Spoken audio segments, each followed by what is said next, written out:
अस्सलामुअलैकुम दोस्तों। तो आज की वीडियो में हम आपको बताने वाले हैं कि एक यहूदी लड़का जिसने 6000 लोगों को इस्लाम में कन्वर्टर यानी इस्लाम में बदलवा दिया और इसकी वजह से 6000 लोगों ने कलमा-ए तैयबा पढ़ा। तो आप देखते रहिए इस वीडियो को एंड तक, और आपको अच्छी लगी इस वीडियो को पूरा एंड तक पूरा ज़रूर देख कर जाना अगर आप मुस्लिम हो तो। शुरू करते हैं इस वीडियो को। करें। ये फ्रांस में रहने वाले यहूदी लड़के की एक सच्ची कहानी है। फ्रांस में एक बूढ़े आदमी की दुकान थी। उस बूढ़े शख्स का ताल्लुक़ तुर्की से था और उसका नाम था शेख इब्राहिम। उसकी ग्रोसरी यानी खाने पीने की चीज़ों की दुकान थी और अक्सर लोग वहाँ ख़रीदारी के लिए आया जाया करते थे। जिस बिल्डिंग में ये दुकान थी उस बिल्डिंग में एक यहूदी फैमिली भी रहती थी। उस फैमिली में एक 10 साला यहूदी लड़का भी रहता था जिसका नाम जैक था। वो अक्सर इस दुकान से खाने पीने की चीज़ें खरीदने के लिए जाया करता था। वो जब भी इस बूढ़े मुसलमान की दुकान पर ख़रीदारी के लिए जाता तो चुपके से चॉकलेट चोरी कर लेता था और उसे सामान में छुपा लेता था। हालांकि उस बूढ़े मुसलमान दुकानदार को पता चल जाता था, लेकिन वो फिर भी खामोश रहता और मुस्कुराकर यहूदी लड़के को देखता। एक बार वो यहूदी लड़का दुकान पर आया। उसने कुछ चीज़ें खरीदी, लेकिन उसने चॉकलेट चोरी नहीं की।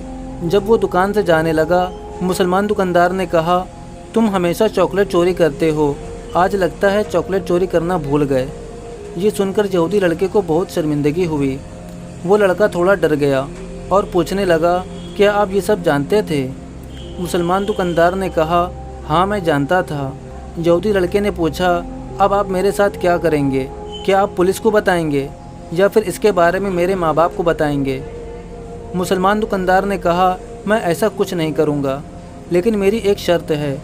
लड़के ने पूछा, वो क्या है? मुसलमान दुकानदार ने कहा, आज के बाद आप मेरी दुकान से या कहीं और से भी कोई भी चीज़ चोरी नहीं करोगे। अगर तुम मुझसे ये वादा कर लो तो मैं तुम्हें माफ़ कर दूँगा।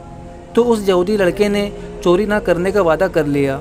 मुसलमान दुकानदार ने कहा, मैं तुम्हें डेली चॉकलेट दूँगा, तुम्हें चॉकलेट चोरी करने की ज़रूरत नहीं। वो लड़का उस मुसलमान दुकानदार के अखलाक से बहुत खुश हुआ। अब वो लड़का रोज़ उस दुकान पर आता, घर का सामान खरीदता, चॉकलेट लेता और उस दुकानदार से बातें करता रहता। इसी तरह वक्त गुजरता गया और वो लड़का जवान हो गया। यूरोप का जैसा कल्चर है, बच्चे जब जवान होते हैं तो उन्हें अपना खर्चा खुद उठाना होता है और अपनी मुश्किलात का खुद सामना करना पड़ता है। ऐसा ही उस यहूदी लड़के के साथ भी हुआ।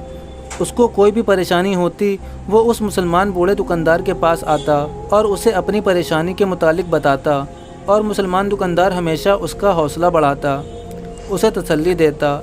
एक दिन वो लड़का बहुत परेशान था और उस मुसलमान के पास आकर उसे बताने लगा। तो वो बूढ़ा मुसलमान उठा, थोड़ी देर के बाद एक किताब लेकर आया और उस लड़के से कहा, इस किताब का कोई भी सफ़ा खोलो। जैक ने एक सफ़ा खोला। उस मुसलमान ने उसे पढ़ना शुरू किया। 2 सफ़े पढ़ी और फिर जो कुछ भी पढ़ा उसकी तफसील इस लड़के को समझाई और फिर उस यहूदी लड़के को उसकी परेशानी का हल बताने लगा। ये देखकर वो लड़का हैरान था कि ये किताब क्या है और उसने 2 सफ़े क्यों पढ़ी। उसको उस वक्त ये बात समझ ना आई। इस तरह कुछ दिन गुजर गए। एक दिन जैक दुकान पर आया, लेकिन वो बूढ़ा मुसलमान दुकान पर ना था। जैक ने पूछा तो मालूम हुआ कि वो बूढ़ा मुसलमान बीमार हो गया था, अब वो मर चुका है। ये सुनकर जैक उस मुसलमान के घर गया ताकि उसके बेटों की ताज़ियत करे और उसके लिए दुआ करे। जब वो बूढ़े मुसलमान के बेटों से मिलने उनके घर गया तो उनके बेटों ने कहा कि हमारे अब्बू ने ये किताब दी है और कहा था कि ये किताब जैक को दे देना, ये मेरी तरफ से उसके लिए तोहफ़ा है। और वो किताब कुरान मजीद थी।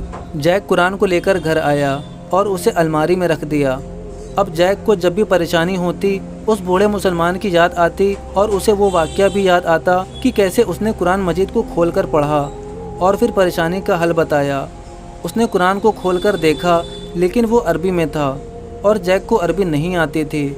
उसने सोचा उसे किसी मुसलमान के पास जाकर उसे पढ़ना चाहिए और वो किसी मुसलमान को तलाश करने लगा। आखिर वो इंडोनेशिया के एक मुसलमान से मिला जिसको अरबी और फ्रेंच आती थी। उसने कहा, मैं ये 2 सफ़े पढ़ना चाहता हूँ, तुम कोई सी भी 2 सफ़े पढ़ो और उसका मतलब मुझे समझा दो। उस मुसलमान ने कुरान मजीद के 2 सफ़े पढ़े और उसका तर्जुमा उसे बताया। जैसे ही जैक ने तर्जुमा सुना वो रोने लगा क्योंकि उसे अपनी परेशानी का हल मिल चुका था। जैक हैरान था کہ یہ کیسی کتاب ہے کہ 2 صفحے پڑھنے سے آپ کو پریشانی کا حل مل جاتا ہے۔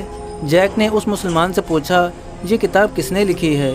اس مسلمان نے جواب دیا یہ اللہ کی کتاب ہے، اسے کسی انسان نے نہیں لکھا۔ اللہ نے یہ کتاب پروفیٹ محمد صلی اللہ علیہ وسلم پر نازل فرمایا ہے۔ یہ تمام مسلمانوں اور انسانوں کے لیے رہنمائی کی کتاب ہے۔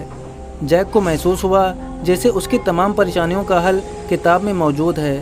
جیک نے پوچھا وہ کیسے مسلمان بن سکتا ہے؟ اس مسلمان نے اسے بتایا کہ وہ کلمہ شہادت پڑھے اور دل سے ایمان لے آئے، اللہ کے سوا کوئی خدا نہیں اور محمد صلی اللہ علیہ وسلم اللہ کے رسول ہیں، تو وہ مسلمان بن جائے گا۔ جیک نے اسی وقت کلمہ پڑھا اور مسلمان ہو گیا۔ جیک نے جب اسلام کو قبول کیا تب اس کی عمر تقریباً 20 سال تھی۔ اس نے عربی سیکھنا شروع کیا اور اسلامی تعلیمات کو حاصل کرنا شروع کر دیا، اور پھر وہ اسلام کا ایک داعی بن گیا۔ اس کے بعد اسلام کی تبلیغ بھی کرنا شروع کر دیا۔ فرانس اور یورپ میں اس نے 6000 لوگوں کو مسلمان کیا۔ اس کے بعد اس نے افریقہ کا سفر کیا اور افریقہ میں اسلام کی تبلیغ کی۔ افریقہ میں بھی بہت سے لوگوں نے اس کے ہاتھوں اسلام کو قبول کیا۔ وہ افریقہ میں 30 سال تک اسلام کی تبلیغ کرتا رہا۔ 2003 میں اس کی وفات ہوئی۔ اس کی وجہ سے لاکھوں لوگوں نے اسلام کو قبول کیا تھا۔ سبحان اللہ۔ دوستو، آپ سے گزارش ہے کہ آپ بھی روزانہ قرآن مجید کو پڑھنا شروع کر دیں۔ یقیناً کچھ ہی دن میں آپ دیکھو گے آپ کی زندگی پر اس کا کتنا گہرا اثر ہوگا اور آپ کی زندگی کیسے تبدیل ہو جائے گی۔ آپ بھی اپنی زندگی میں قرآن کا معجزہ دیکھیں گے۔ آپ کی زندگی بھی ایسے ہی تبدیل ہو جائے گی جیسے اس یہودی لڑکے کی ہوئی۔ بے شک دلوں کا سکون اللہ کی یاد میں ہے۔ لاکھوں لوگوں کو مسلمان کرنے والے اس لڑکے کے بارے میں آپ کا کیا کہنا ہے؟ ہمیں کمنٹ کر کے تو دوستو، آج کی اس ویڈیو میں آپ کو کیا سیکھنے کو ملا تو ہمیں کمنٹ باکس میں ضرور بتا کر جائیے کہ یہودی لڑکے نے جو اسلام کو 6000 لوگوں میں بدل دیا اس لڑکے نے، تو آپ اس ویڈیو کی اس کے لیے کیا کہنا چاہیں گے کمنٹ باکس میں ہمیں ضرور بتائیں اور ہمارے چینل کو سبسکرائب ضرور کریں۔